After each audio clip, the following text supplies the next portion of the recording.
Hey guys, it's Tori, and today I'm going to be doing my February wrap-up. So February flew by, especially reading-wise. I didn't really have as much time as I hoped I would for reading, so I ended up only completing 3 books, one of which I started in January, so I didn't even read a full book for it. But that's okay, sometimes months are like that. The only reason I'm really sad about it this month is because it made it so that I wasn't able to get to any books by Black authors for Black History Month, which really made me sad. I was able to do a lot of other activities for Black History Month. For example, I watched some films having to do with Black history. I was able to have a wonderful conversation. I'm very blessed to have a very diverse extended family. Obviously, I am white, but I have, through marriage and adoption, I have a lot of cousins and uncles and aunts, both Black Americans as well as people actually from Africa, people from Asia, places in Asia, both Korea and Taiwan. I have Latinx individuals in my family. I have Chilean, actually, some Chilean, some Polynesian, a wide variety of ethnicities and races in my extended family, which is such a blessing because I'm able to explore a lot of different backgrounds and ideas and experiences.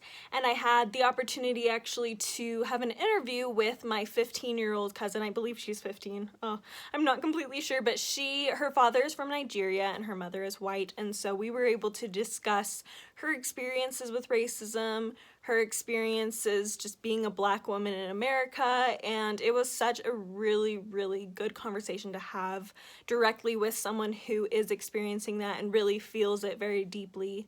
And she's very passionate about her feelings about it, and so it was wonderful to talk to her. So it was definitely a good Black History Month, but it would have been better if I had at least had time to get to one. I actually wanted to read The Color Purple by Alice Walker really bad, so hopefully in the next couple of months I'll be able to. I don't know if I'll be able to in March because I have a lot of plans for March with readathons and stuff, but hopefully, I'm hoping in April I'll be able to get to The Color Purple. Maybe in March at least start it, but we'll see what happens. With school and stuff, it's just hard to read it all, let alone read all the things I want to read. So anyway, let's get into the books I did complete this month. So first of all, I completed Bellman in Black by Diane Setterfield. This is a book following a young man. It starts off with this young boy who is playing with a slingshot with his friends.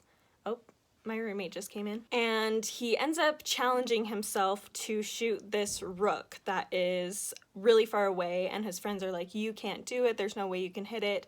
But he does, and the rooks never forget this moment, and a lot of creepy things happen throughout his life. This really is like a life story type of book, and it's a really, really wonderful story. I ended up giving it 4 out of 5 stars. To be honest, I'd probably say the story itself is more of a 3 stars. Not a lot happens, it's not very plot-driven, and in some ways it can be very vague in a way that a lot of people might not like. In fact, in some ways I didn't really love how vague it was, and it was just a very quiet book where I felt like it could have been a little louder, if that makes sense.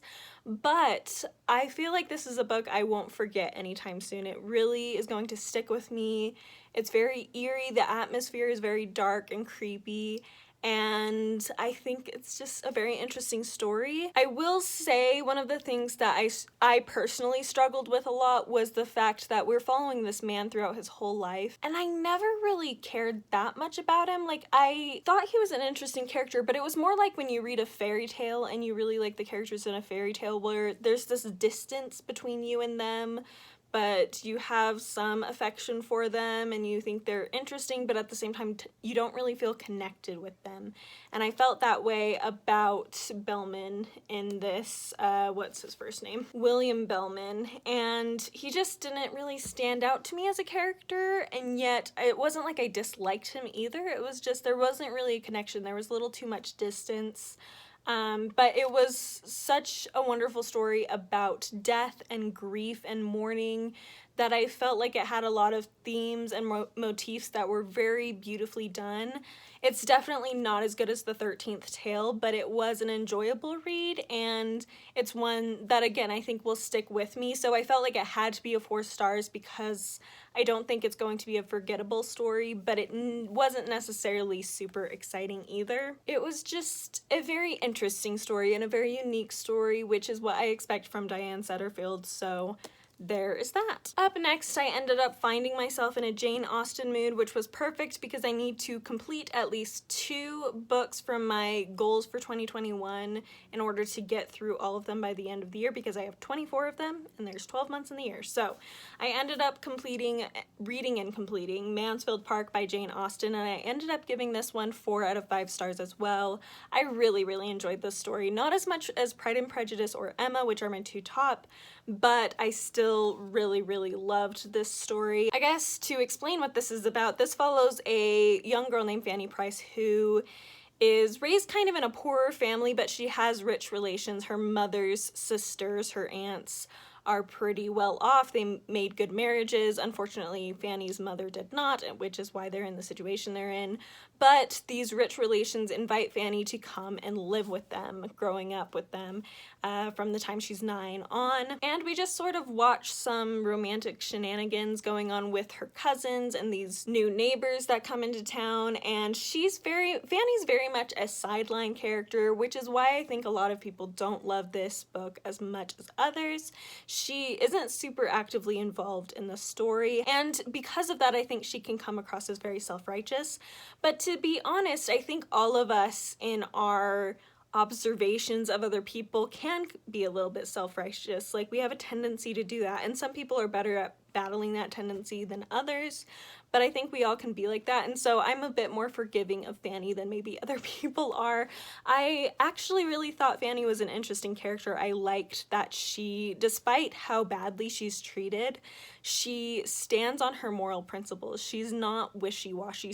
She seems like she could be, or she should be, or maybe she is, but if you really read what she's thinking, if you really dive into the way she sees the world and the way she sees herself, she's actually a very strong character. She's very strong in her morals. She's not going to bend her beliefs to match what other people think or what will make her more popular, and I really appreciate that about her. I also found the other characters to be interesting as well. I really loved what are they called? The Crawford brother and sister, Mary and Henry. I thought they were very interesting characters because they had a lot of depth to them. Like, they sort of have this superficial outside where they're not very maybe proper for the time, and they're kind of selfish, and Fanny tends to focus in on that. But you also can see throughout that they do have another side to them, that they both want to be better and they want to be proper individuals, but they're very much in contrast to Fanny, whereas Fanny's quiet and maybe doesn't seem as confident, but on the inside she's very strong in her beliefs and strong in her opinions and strong in the way she's going to behave based on those beliefs and opinions. Whereas the Crawfords, they come across as very confident, but they're very wishy-washy. Depending on who they're around, they tend to change their beliefs and morals and how they behave. And this is kind of seems to be the moral of the story of, like, what is real strength, what is real virtue and integrity, is when, even if on the outside you may not seem like this confident person, but on the inside you have a lot of integrity and you're going to stick to who you are regardless of who you're around. And I really liked that theme and exploring that. I also kind of enjoyed the fact I did not like necessarily the ending of this book, but I knew what was going to happen, and so the whole time while reading I found myself actually liking the fact that I wished it had gone another way, but it didn't go the way I wanted. Does that make sense? Like, I like that there were many ways this book could have gone that would have had a happy ending, and I like that in the end, even though there's this slight sense of the 2 main characters who fall in love kind of settling for each other, or at least the male settling for Fanny, there's also this sense of what if in the ending, of what if Henry had made a different choice and things could have ended up differently, and I liked exploring those other options as I read, especially knowing how it was going to end. I mean, even if I hadn't heard from other people how it was going to end, I think I could have figured it out. But either way, I just found it to be a very thought-provoking novel, which I don't always find in Jane Austen. I mean, I do, but I feel like it was just a different type of thought-provoking, if that makes sense. And yeah, I really, really liked it. I'm sad that not a lot of people loved this one, but I found it really good, and now I only have one more Jane Austen to read, which is Persuasion, which I'll probably read for Jane Austen July. So anyway, great read, and yeah, glad I finally got to it. And the last book I completed this month was a buddy read, actually, with Connor from Connor Stompanato, and that was The Return of the Native by Thomas Hardy, and I gave this 5 out of 5 stars. Absolutely loved it. This follows a woman named Eustacia who has lived in the city until I think her parents die. It's a little mysterious as to how she ends up coming to Egdon Heath, this little country village, I guess you could call it, with her grandfather. And we also follow Clem, who is a native of this town. He's left and been in Paris and been exploring and learning, ends up coming back and deciding to stay in Egdon Heath. And they sort of have romantic entanglements. There's some other characters as well that have some romantic entanglements. And it's a very, very good story. I would consider it Hardy's version. I don't know if it's a version, but Hardy's kind of writing in the style, I guess, of Wuthering Heights by Emily Bronte. It has a very similar dark atmosphere, a lot of discussion of pagan beliefs and things like that. It very much reminded me of Wuthering Heights. I wouldn't say it's as good as Wuthering Heights, so don't go in expecting that, but it still has a very similar atmosphere. So if you like that gothic country atmosphere, then you should try this out. But anyway, like I said, I gave it 5 out of 5 stars. It's probably in my top 5 favorite Hardy novels. Not as good as Tess, for sure, and not quite as good as Far from the Madding Crowd. I can't decide if I like of this one, The Hand of Ethelberta, and The Trumpet Major, which of those 3 I like better. I feel like they all have different things to offer, so kind of trying to figure that out as once I finish all of Hardy's novels, I'll do a ranking video, but so I got a few months to think about that. But anyway, yeah, I found the characters in this so fascinating. Eustacia is just such a mysterious and supernatural being, and it was just a fascinating story. Most of it takes place at night, which just adds to that nice atmosphere.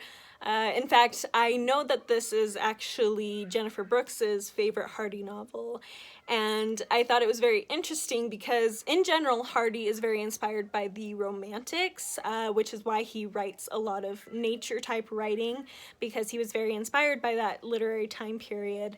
And I know Jennifer Brooks loves the Romantics, so it would kind of make sense that she would like Hardy, but especially this one. My point is with this one that this one's the most like a romantic period piece, I think, of all the ones I've read, and so it makes very much sense that Jennifer would like this. Also, the comparison to Wuthering Heights, I just can totally see why this was right up her alley. But anyway, it's a beautiful story. I really, really enjoyed this one, and I'm excited to finish up the rest of Hardy's novels over the next several months. The next one I intend to read is The Woodlanders, which I'm actually reading with Jennifer Brooks and Margaret Pinard.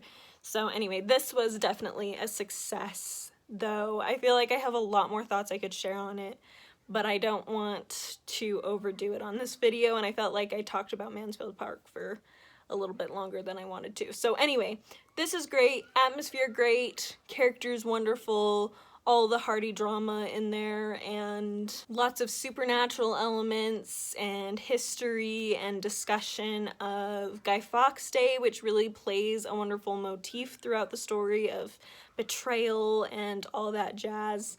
And it's a wonderful story. I really, really enjoyed it. Okay, and then just to mention a couple other books that I've been working on through February. One of them should be in my March wrap-up. The other one probably won't be until April, possibly even May, depending on how things work out. But I wanted to at least mention that I'm working on them. So first of all, like last month, I'm still working on The Brontës by Juliet Barker.